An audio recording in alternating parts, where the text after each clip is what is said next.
Sobrang daming tao. Madalas nga sa mga napupuntahan namin ay onti lang talaga ang mga tao. Dahil mas trip nga namin puntahan ang mas mga tahimik at payapa na mga lugar. Pero syempre, hindi maiiwasan na sa mga paglalakbay ay madami talagang lugar na katulad nito.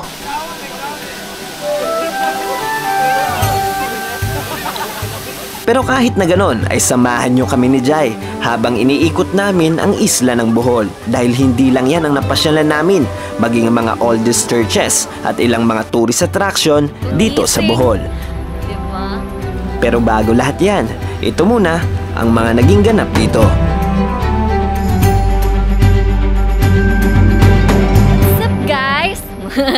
Good morning! Joke lang, it's not morning, it's afternoon. Ngayon, nandito ulit kami. Bakit nandito tayo ulit? Kasi yung una, bad mood yung isa. Nasira ang morning namin that time, kaya hindi kami naka-vlog dito at ngayon bumalik ulit kami para makapag-vlog tayo. Ngayon kasama natin si Daddy, si Sayang, bagong gising. Diba? At titignan namin ngayon. Ang daming tao dito pala. Yes. Kasi that time walang tao nun eh. Pero papasok kami kahit maraming tao. Titignan natin ang tarsier. Hindi pa siya nakakita ng tarsier. Unggoy lang. Ako, tarsier. Ang Philippine Tarsier ay onti na lang sa Pilipinas. Kadalasan natatagpuan ito sa Samar, Leyte at sa isla ng Bohol. Ang pamilya ng mga gantong klaseng tarsier ay approximately 45 million year old na nga na nagkalat na sa iba't ibang parte ng mundo, lalo na sa Southeast Asia. At ngayon nga ay makita namin to dito sa Bohol. Nagre-reklamo siya. Sabi niya, yun lang. Hindi kasi niya naabutan. Kasi dati ako guys, naabutan ko na nahawakan ko pa sila. Pero bata pa ako ng around mga 4 years old. Lahat sila nasa ulo ko. Ayan. Sana nga mapakita ko yung picture na yun. Yung time na pwede pang hawakan yung tarsier. Kasi that time, ang dami pa ata nila nun. Tapos nakalagay lang sila sa kamay ko. Pero standby lang yung aking itsura nun. Nilagay sila sa ulo ko dati. Gusto ko pakita pero hindi ko na alam na sana yung picture na yun. Kasi kid pa ako that time. Natapos na namin yung pag-iikot. Parang alanganin pa yung mukha ni Chris eh. Masaya ba ang Sayang ko? Masaya ka ba? Masaya ka ba sa nakita mo? Ang dami pwedeng bilhin dito. Yan. Mga tarsier na bintahan. Sayang ah. Mga bracelet. Gusto bracelet. mo? Pero angas rin ang bracelet nila oh. Magkano kaya ito? Tribal ba? Tribal. Walang price. Ito maganda, rubber. Ito no? Collection na ni Chris. Wag na, ang dami na. Ang dami niya ng collection. Pero masarap mag-collect, Sayang. Yung isa puro tarsier mga benta nila dito guys. Ang Bohol talaga ay napakayaman sa anyo ng kalikasan.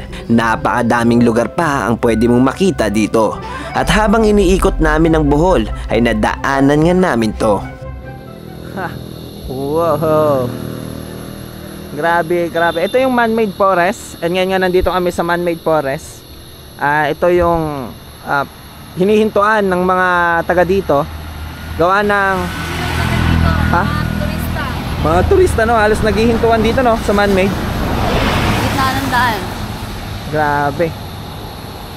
The Bohol Mahogany Forest, more commonly known as the Bilar Man-Made Forest, na mahigit kumulang 2 kilometro from the border of Lubok hanggang sa bayan ng Bilar. Ito ay proyekto ng local government na nagsama-sama na magtanim ito na mahigit kumulang 50 taon nang nakakalipas. Grabe mga turista dito. Naharangan na yung buong daan. Minsan siguro nagta-traffic dito no. Sayang. Nagta-traffic. Oscar! Ano to? Oscar. Oscar!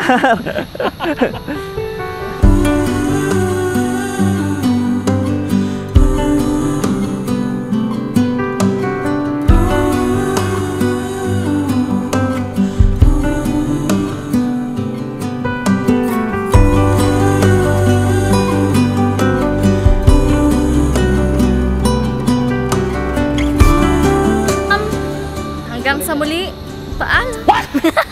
Joke lang. Kami magpapaalam na. Lilipat tayo saan tayo, Dad? Sa bridge. Sa Twin Bridge na gawa sa kawayan. Ayan. Saan tayo pupunta? Ila lang yung bridge.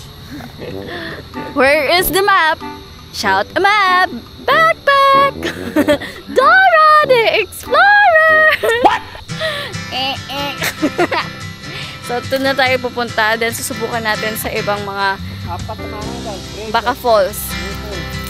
Yay! Pa-feeling ko baha lagi nitong falls. I heard a ringing bell this morning, and it woke me from a dream. And in that dream I heard a warning saying leave. Nandito na kami sa may bandang tulay. Yung dalawang tulay na gawa sa kawayan. Hello! Good afternoon. Good afternoon. Saan po Ilan po kayo, ma'am? Dalawa lang. Ada, ate. Thank you. Iba itsura mo ngayon ah. Bakit? Parang hindi ka masaya. Masaya ka ba? What? Oh! Nag-squeaky niya.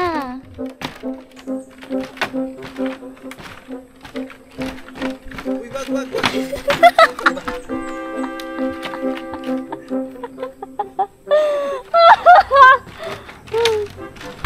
Manipis lang kasi gawa sa kawayan na to.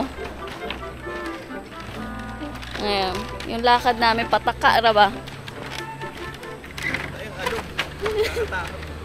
Oh, sasabihin mo di ka masaya dito? Huwag mo alugin. Tayo kasi. Okay na, hindi na alugin, hindi na. Pero mo kasi ate, simple lang maglakad, oh.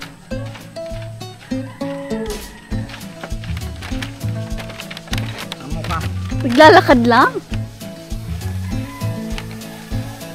Basang-basa ng kilikili ko. Nag-pressure ako.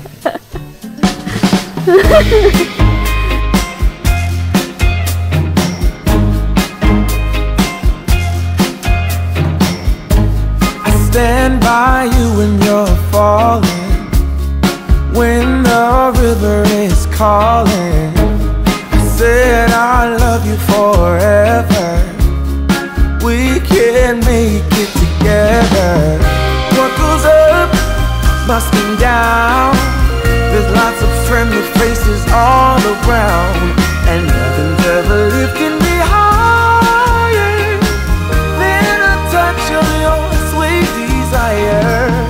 What we're all will turn right. Buyo ba? Mama. Alis. Pawis ko. Mag-shoot ka, sayang ko. Buyo ba?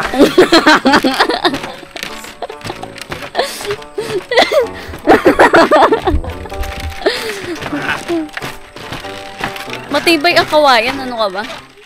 Grabe, pinag-awisan siya. Pawis na pawis. Pawis na pawis. Sino pawis? Pawis na pawis siya sa tulay. Ano ba yun? Fear of heights or fear of what? Ba't ka pinagpawisan? What? Nag-enjoy ako sa pool. Dito kami sa tulay na hindi natapos. Dahil daw, itong simbahan ay umaalog pag may nagko-construction dito, may mga dumadaang crane. Yung mga nakasimbahan, girl. Ay, yung nagdindol. Wala yan. Kakagawa lang nila. After nga ng napakalakas na lindol, ay nasira ang Lubok Church o ang Church of San Pedro. Ito ay pangalawa sa pinakamatandang simbahan dito sa probinsya ng Bohol. Pero ngayon ay natayo na nga ulit ito at nananatiling bantayog ng kanilang pananampalataya ang lugar na to. Wrong timing tayo, guys. Kasi baha. Supposedly blue dapat yan. Green. Makikita nyo rin dito guys ang mga floating restaurant. Dito nyo sila makikita ang floating restaurant, and marami sila hanggang doon. Meron din mga floating restaurant doon. At dito nga may mga floating restaurant. Ulit ang dami nun. Mm-hmm. Halos 4 na taon, Na diba? floating restaurant, no? Oh.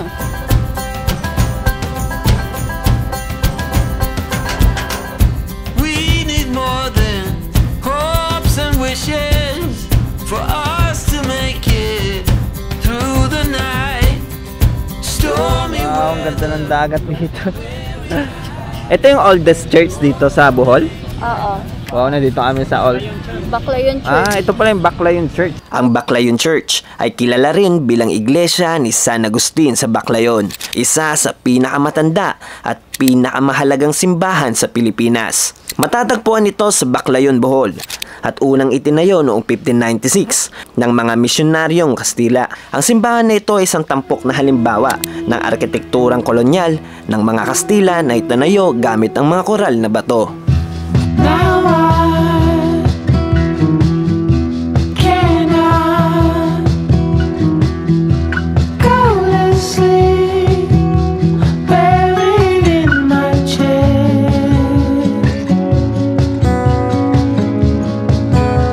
The only thing that's left.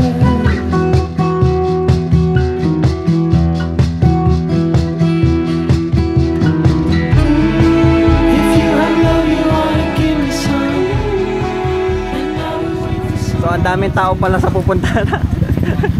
Ayun o, ang dami. Pero may kasama tayo, si Jason. Yay! Pinsan. Hey, ang daming tao guys. Saan tayo? Sayang. Mag-aso barangay. Mag-aso barangay. Anong falls nga to, Quezon? Pangpang Falls. Pangpang Falls. So guys, pupunta tayo ngayon dito sa Pangpang Falls. Dito yan sa Mag-aso Barangay Mag-aso. Papunta nga tayo dito sa Pangpang Falls at nakita nyo nga sa labas, napaadaming motor. So expected natin na maraming tao dito.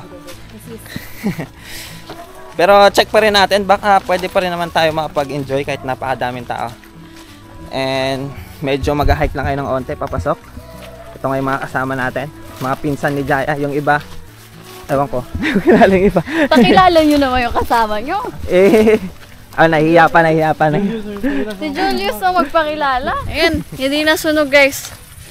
Kanina sunog kasi trek yung araw. Medyo nakaka-excite kasi sa nakita namin sa picture. Ang ganda. Maganda siya. Pero hindi, na-timingan namin. Ngayon lang kami nakakaalis ng weekends. No? Dito sa Bohol, no? Yes. Kasi dun sa Kalambay, di kami nakakalabas ng weekends kasi tinatamad kami pag ano. Pero ngayon, i-enjoy natin tong weekend na to. So, expected na maraming tao. Nakabugnot mong nawong ba?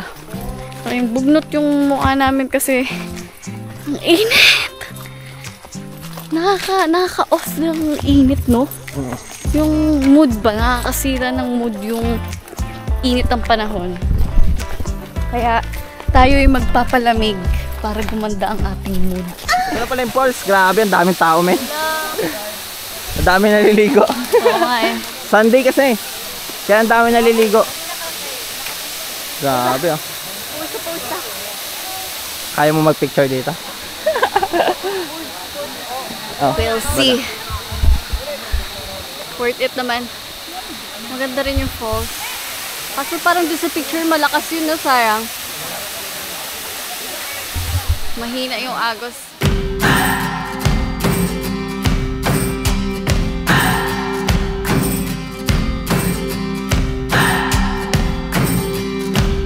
What do I believe? What makes me feel it to write you this song? 2 hours a day, 5 months and a year. Oh, I loved you too long. Hi guys. Daddy ko sumisilip ah. Natamlay ako ngayon.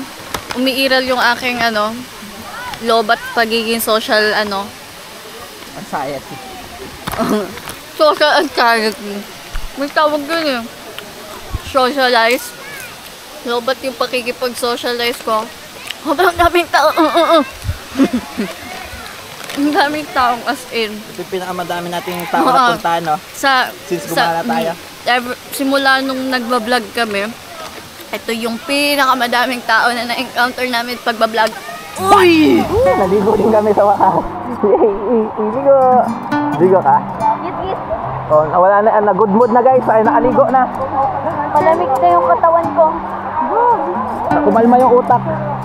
Grabe, ang ganda rin sa falls na to, kahit napakadaming tao, pero napakalamig ng tubig. Pero di mo masyado, di gano'n siya alinaw, pero napakaganda pa rin, napakalamig ng tubig. And kahit napakadaming tao ay napakaganda. Napakaganda. Ang ganda pa rin ng lugar. Maganda, sing gwapo niya. Ano? Hindi siya lumalangoy kasi takot lumangoy. Tama lang. Sige, langoy ka daw, be. Hingi. Try mo lang. Ganyan, float mo. She was a fairy.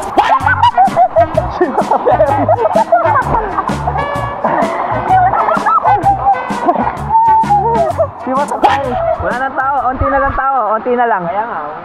Onti na lang, oh. Doon tayo, oh. Oh, sige, punta ka. O, ikaw. Bakit takot ka? Hindi. Takot ka, no? Kumakain ako. Takot ka, no? Kumakain ako. Hindi marunong lumangoy si Kumakain Chris. ako. So guys, onti na lang yung tao ngayon.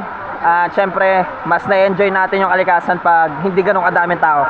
Pero kahit na ganun, napakaangas pa rin dito. Tingnan nyo naman. Ang ganda ng tubig. At meron pa rin ilang mga tao na iwan. Nag-uwian na yung iba.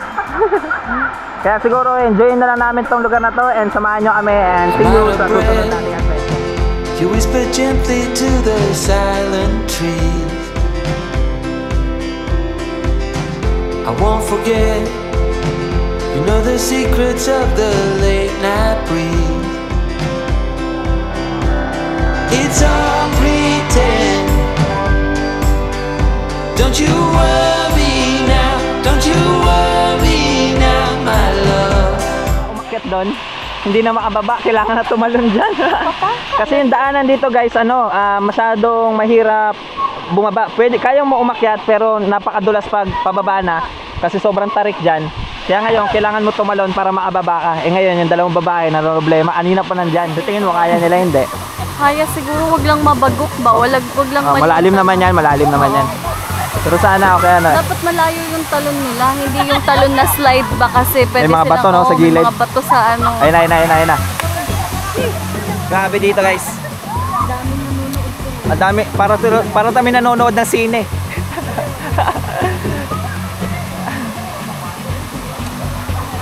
Ginusto niya kasi ayun na, tatalo na siya.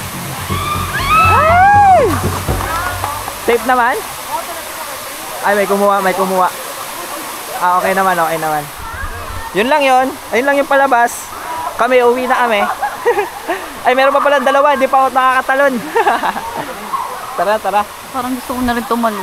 Gusto mo tumalon doon? Nainggit ka bigla? Kinakagat na ako ng lamok. Ang dami. Kanina pa kami dito nag-aabang. Hanggang ngayon, di pa siya tumatalon. Ang tagal niya na. Wala na, kinakabahan talaga siya ng sobra. Bukas pa yan siya dyan. Re-rescuein na yan siya dyan. Need rescue. Mahirap bumaba. Pag umakyat kayo, pag-isipan nyo dapat mabuti na tatalon talaga. 1, 2, 3!